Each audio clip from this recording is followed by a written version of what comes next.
1978, Manhattan. Earl Johnson took the wheel of a Checker Marathon carrying the license plate 1N11. The cab his regular fares would eventually nickname Janie. He didn't know it yet, and neither did most of New York's licensed drivers, but the Kalamazoo, Michigan factory that had built his cab, and every Checker built since 1960, had 4 years left before it built its last one. What Johnson had that year was the car nearly every fleet operator in the city had leaned on for 2 decades. A rear seat wide enough for 5, 2 folding jump seats for a 6th and 7th passenger, a trunk deep enough for a steamer chest, and doors wide enough that nobody had to fold themselves in half to get inside. New York's own Taxi and Limousine Commission, the city agency that licensed every cab and driver, known simply as the TLC, had long required rear seating for 5 passengers, a rule that had for years made a car built like this one close to mandatory for any fleet that wanted the widest possible medallion use. Johnson's cab was not an antique when he took its wheel. It was the newest version of the industry standard. Fleet operators across the city, at the time, were already running a mix of Checkers and standard sedans. But for operators who wanted the widest possible passenger capacity under TLC rules, the Marathon remained the default choice. The car every new medallion owner still measured every other option against. What Johnson could not have known, settling into that shift, was that the standard itself was already failing. Not on Manhattan's streets, where the Checker still did exactly what it had always done, but 400 miles west, on a balance sheet in Kalamazoo, where a car that returned something close to 10 miles to the gallon in city traffic was becoming a business its own leadership no longer believed it could keep running. Why would a car company stop building the exact taxi its home city depended on, while a driver like Johnson kept collecting fares in that same taxi for another 21 years? The vehicle Johnson drove traced back to Morris Markin, a Russian-born immigrant who built his first taxi in Kalamazoo in the early 1920s and spent the following decades selling almost exclusively to fleet operators rather than private buyers. By the 1930s, Markin owned Checker's manufacturing arm and Chicago's Yellow Cab and Checker Cab fleets outright. The Marathon body that became the industry's shorthand for taxi entered production around 1960 and then did something almost no other American car did for the next 2 decades. It barely changed. Wider doors, a rear seat built for 5 plus 2 jump seats, a trunk sized for baggage runs, not groceries, a body-on-frame construction a fleet garage could weld back together instead of writing off. None of it was designed to be admired. All of it was designed to survive a fare every few minutes, all day, for years. Markin died in 1970. His son David took over a company that, on paper, still looked stable. Checker still owned its Chicago cab fleets and kept manufacturing body parts under contract for General Motors. But the Marathon itself, unchanged in its basic body since 1960, now weighed close to 4,000 pounds and returned something close to 10 miles to the gallon in city driving. A figure that had been an acceptable cost of durability in 1965 and had become, after the fuel price shocks of the 1970s, a cost fleet operators were increasingly unwilling to pay against the smaller, similarly durable sedans Detroit's larger automakers were starting to build for the very same fleet market Checker had held almost alone. Checker tried, at least once, to change course before the end.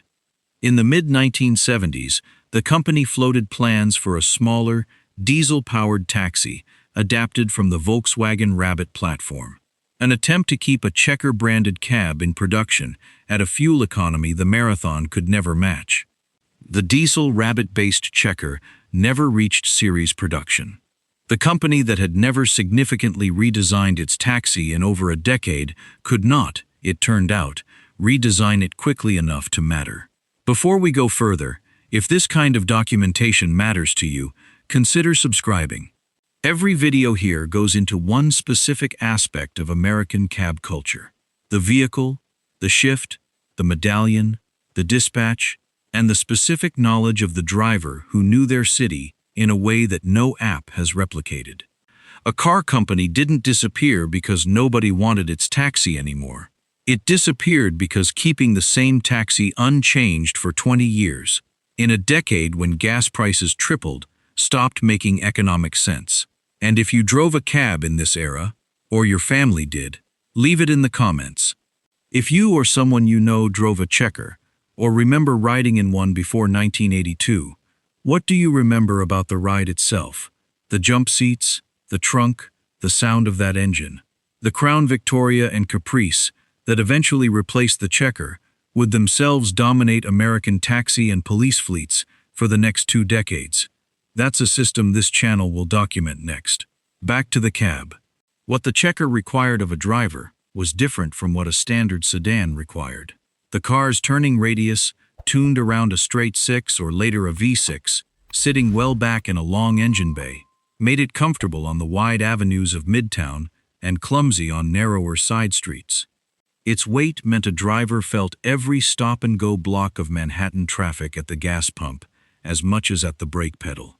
Period fleet accounts describe drivers refueling more than once in a single 12-hour shift on days heavy with airport runs, where the marathon's thirst became part of the real cost of the trip. What the car gave back was room. The same wide doors and deep rear bench that made loading an airport fare's luggage a one-motion job. No folding of seats, no negotiating bags against a passenger's knees. Johnson learned his cab this way, not from a manual, but from 4 years, and then 8, and then more, of exactly this trade-off. A car that cost more to run than the sedans coming out of Detroit, and gave back a passenger experience nothing else on the road matched.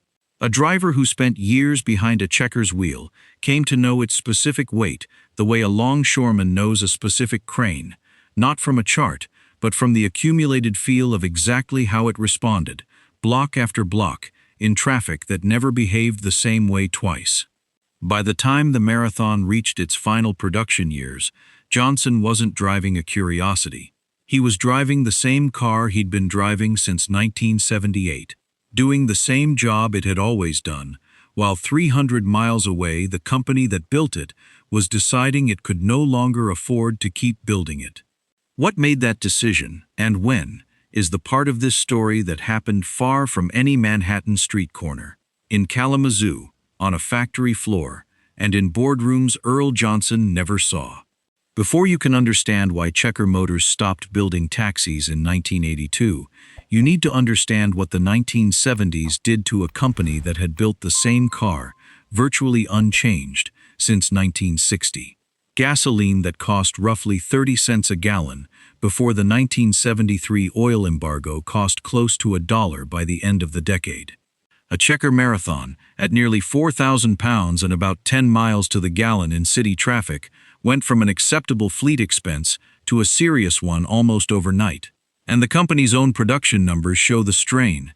Annual output fell from a peak of just over 8,000 cars in 1962 to under 5,000 by the mid-1970s, nearly all of it still built for taxi fleets rather than private buyers. Congress added its own pressure in 1975, passing the first federal fuel economy standards for American passenger cars, a law aimed at manufacturers' overall fleets. But one more reason no company building a 4,000-pound sedan at 10 miles to the gallon could expect an easy decade ahead. Checker tried to answer the problem. In March 1977, the company brought in Edward N. Cole, the recently retired president of General Motors, one of the most respected engineers in Detroit, the man behind the Chevrolet small block V8 and the Corvette's post-war reputation, specifically to help redesign the Checker taxi for the fuel economy the 1980s were clearly going to demand. Cole took the assignment seriously enough to fly himself to Kalamazoo for it, piloting his own twin-engine plane on the roughly hour-long hop across lower Michigan. On May 2, 1977, flying into fog on his final approach, Cole lost control and crashed near Kalamazoo. He was 67. The Federal Aviation Administration had, only days earlier, already been investigating an instrument flying incident involving him. The engineering redesign he had been hired to lead never happened. 5 years later, in April 1982, David Markin announced that Checker would stop building taxis that summer. On July 12, 1982, an apple green Marathon rolled off the Pitcher Street assembly line in Kalamazoo, the last one, and the company laid off more than 225 workers on the taxi side of the plant. That car survives today in a museum. The decision that ended it had been 5 years, and one fatal flight in the making. The gap Checker left didn't stay open long, because Detroit had already been building its replacement. In 1977, the same year Cole died trying to save Checker, Chevrolet downsized its full-size Caprice for the first time, cutting weight and exterior length while keeping the roomy body-on-frame layout fleet buyers wanted. Ford followed 2 years later, in 1979, downsizing its LTD onto a new rear-wheel drive platform. By 1980, the top trim of that car carried the Crown Victoria name it would keep for the next 3 decades. Neither car was designed as a taxi first. Both were designed as full-size family sedans that happened to keep the durable frame, the repairable mechanicals, and the interior room a fleet operator needed, at a fraction of the Checker's fuel bill. New York's own taxi regulations helped the shift along. Changes to city rules through the late 1970s made it easier and more attractive for individual owner-operators and small fleets to buy standard Detroit sedans instead of ordering a specialty vehicle from a single manufacturer in Michigan. And Ford and Chevrolet, watching a fleet market Checker had held almost alone for 2 decades suddenly open up, built purchase incentives specifically to take it. The Caprice, in particular, came to dominate taxi fleets. The Crown Victoria and Caprice together came to dominate police fleets as well, running on the same durable rear-wheel drive frames and available V8 engines that had made the Checker's body-on-frame construction valuable in the first place. By 1990, these 2 cars, not the Checker's official successor, since Checker never named one, but its replacement in practice, had taken over taxi fleets in New York and police fleets across most of the country. Checker Motors itself did not disappear in 1982. The company kept manufacturing body stampings under contract for General Motors, Ford, and Chrysler for the next 27 years, profitable enough to survive multiple downturns in the American auto industry. It finally filed for bankruptcy and closed for good only in 2009, when the same industry-wide collapse that forced General Motors itself into bankruptcy took Checker's remaining contract business down with it. The company that built the taxi outlived the taxi by nearly 3 decades. None of this happened on a single day that Manhattan noticed. It happened cab by cab, over roughly a decade, as Checkers that reached the end of their working lives got replaced not with new Checkers, because there were none being built anymore, but with whatever downsized Detroit sedan a given fleet could get the best price on. What the transition looked like, from the driver's seat, was a fleet quietly re-standardizing around 2 cars that had never been built for this job specifically. A Caprice or a Crown Victoria arriving at a garage came with a factory roofline and factory doors, not the wide swinging cab doors and deep bench a Checker had been engineered around from the start. A fleet mechanic had to retrofit the roof light, the meter mount, and the partition into a body Detroit had designed for a family of 5 on a Sunday drive, not 7 fares an hour on a Tuesday. It worked. It was cheaper to run and cheaper to buy, but it was, structurally, a taxi built out of a sedan rather than a sedan built to be a taxi, a distinction most passengers never noticed and most drivers stopped thinking about within a year of making the switch. Passengers noticed the difference less than drivers did. A Crown Victoria's back seat, while roomy by ordinary sedan standards, still couldn't match a Checker's flat floor and jump seat capacity, a fact fleet operators judged an acceptable trade against the fuel savings, since most rides carried 1 or 2 passengers rather than the 5 or 6 the Checker had been built to handle. For the fleets that made the change early, in the first half of the 1980s, The economics were straightforward. A Caprice or Crown Victoria cost less at the pump, needed a smaller loan to buy, and could be serviced by any Chevrolet or Ford dealer in the 5 boroughs, instead of waiting on parts from a single factory in Michigan that, after July 1982, wasn't making new parts for a new car at all. Every checker that failed inspection after that date was a checker that could not, by definition, be replaced with another checker. It could only be replaced with what Detroit was currently building, which is a specific, quiet way for a system to change completely without a single dramatic announcement. Not by decree, but by attrition. One worn-out car and one replacement purchase at a time. What kept a handful of checkers legally on New York streets long after 1982 wasn't nostalgia. It was a specific administrative detail.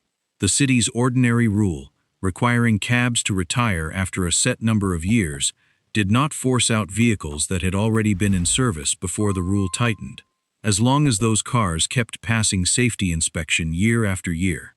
A checker that had a valid medallion attached to it in the early 1980s could, in principle, keep working for as long as it kept passing that test, and a small number of owner-operators, for reasons of habit, cost, or simple attachment to a paid-off car, kept driving theirs well into the 1990s, long after every other fleet in the city had switched over. By the mid-1990s, that meant something specific and countable. A handful of drivers, citywide, still running the last working checkers on the road, alongside thousands of Caprices and Crown Victorias that had become the ordinary, unremarkable standard. Those drivers weren't running a museum piece. They were running the same working car they had always run, doing the same job it had always done, in a city that had otherwise moved on entirely to the Detroit sedans that replaced it. For a passenger, hailing one of those last checkers in 1996 or 1997 meant something specific, even if most riders didn't register it at the time.